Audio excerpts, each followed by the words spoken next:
오늘 우리가 보고 있는 말씀은 이사야서 8장 말씀입니다. 이사야서 8장 말씀은 아수르의 공격 속에서도 끝까지 하나님은 자녀된 하나님의 백성을 지키신다라는 그런 하나님의 마음을 우리에게 보여주고 있는 부분이죠. 먼저 하나님은 1차적인 경고의 메시지로 패역한 다메섹과 사마리아에 대한 진멸을 약속하십니다. 처음에는 남유다의 왕이 아하스죠. 너무 두려워 떠는 거예요. 왜냐하면 북쪽에 있는 그 아람, 다메섹과 또 북이스라엘, 사마리아가 서로 연합해서 공격해 들어오는 것입니다. 그러다 보니까 누구에게 의지를 하느냐? 아수르를 의지하는 거예요. 그랬더니 아수르가 다메섹과 그리고 북이스라엘 사마리아를 침공하면서 그 지역들을 다 물리쳐줬지만 결국은 아수르는 그 남유다를 도와줬긴 도와줬지만 동시에 자기도 먹으려고 공격을 하는 것입니다. 그러니까 사실 답이 없죠. 이 아수르가 공격하면 그 거대한 나라가 공격을 하는데 이 조그만한 남유다가 그 북이스라엘과 다메섹이 연합해서 공격하는 것도 못 이기는데 어떻게 아수르를 이기겠습니까? 그럼에도 불구하고 오늘 본문의 말씀은 걱정하지 마라. 아수르가 너희 남유다를 이기지 못할 것이다. 왜냐하면 하나님이 계시기 때문이죠. 남유다는 하나님의 자녀이기 때문입니다.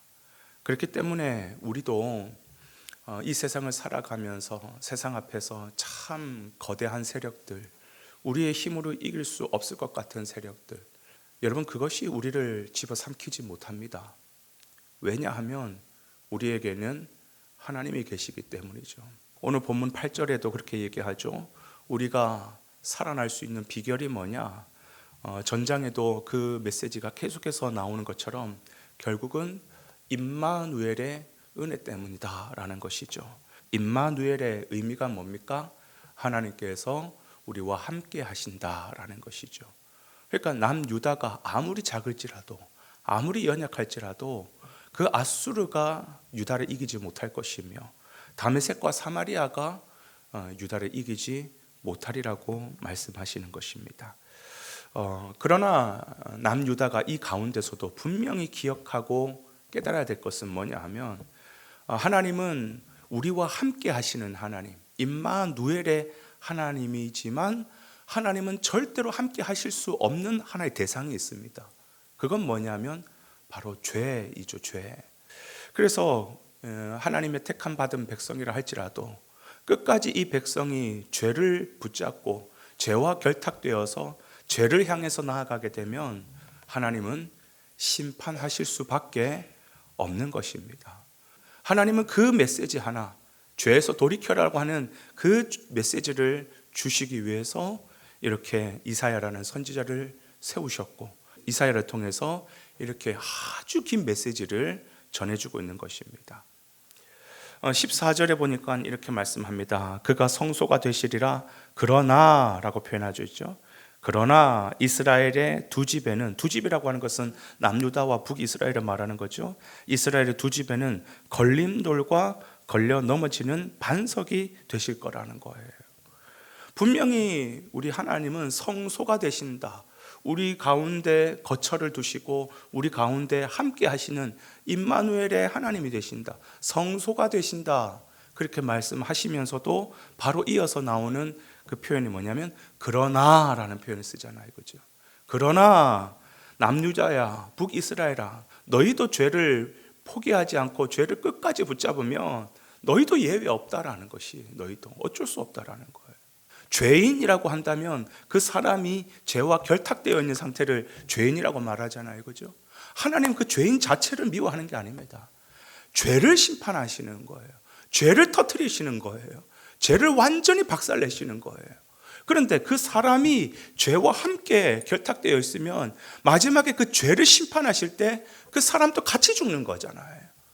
마지막까지 심판하시는 그 차례까지 사람을 절대로 미워하시지 않습니다. 어떻게 하나님의 형상인데 하나님이 하나님의 형상을 미워할 수 있겠습니까? 죄를 심판하시는 것이지. 근데 죄를 심판할 때 그 죄와 결탁되어 있는 사람이라면 그 죄와 함께 이 사람이 멸망받는 것이죠. 그러니까 멸망받는 그 사람을 보면서도 하나님은 마지막까지 안타까워하시고 괴로워하시고 슬퍼하시는 것이 이게 하나님의 마음이라는 것입니다. 그렇기 때문에 하나님은 단 한 사람조차라도 성경에는 그런 표현까지 나와 있습니다. 악인이 죽는 것도 내게 합당하지 않다라고 말씀하세요. 그래서 우리 단 한 사람이라도 주님 앞에 죽지 않고 돌아오는 것, 죄와 함께 심판받지 않고 주님 앞에 다시 자녀로 돌아오는 것, 이걸 위해서 주님은 마지막 주님 오셔서 심판하실 그 직전까지 그 선지자 같은 역할을 할 수 있도록 교회를 사용하고 계시는 것입니다. 그래서 교회에서는 분명하게 선포되어야 될 것이 뭐냐 하면 죄와 심판에 대해서 설명할 수 있어야 되는 것이죠.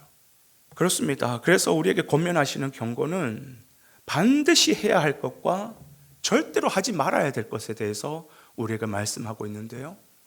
그래서 반드시 해야 될 것은 뭐겠습니까? 하나님의 말씀을 순종해라라는 거예요. 청종해라라는 것입니다. 16절에서는 이렇게 말합니다. 너는 증거의 말씀을 싸매며 율법을 내 제자들 가운데서 봉함하라. 하나님의 말씀을 붙잡고 순종하라라는 거예요.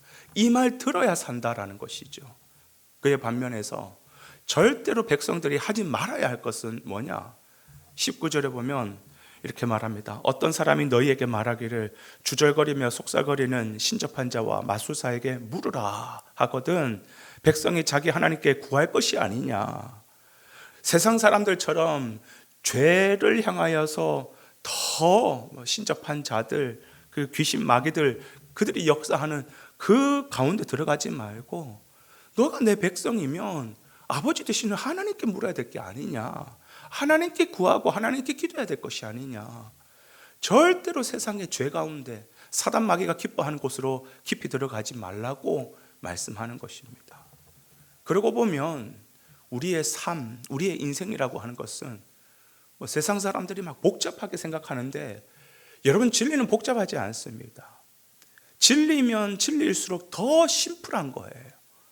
진리가 뭐냐? 죄를 버리고 주님 앞에 돌아오면 되는 것이.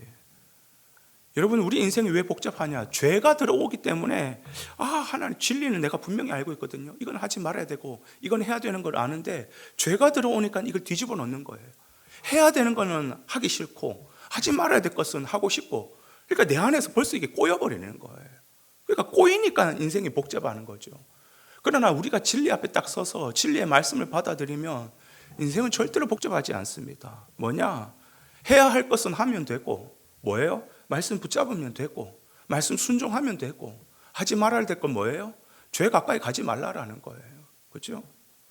그러면 우리 인생은 복된 길로 임마누엘의 은혜와 축복이 자연스럽게 흘러 들어오는 것이라고 성경은 말하고 있는 것입니다. 그래서 오늘 우리 하루의 삶은 복잡하게 사는 것이 아니라 아주 심플합니다.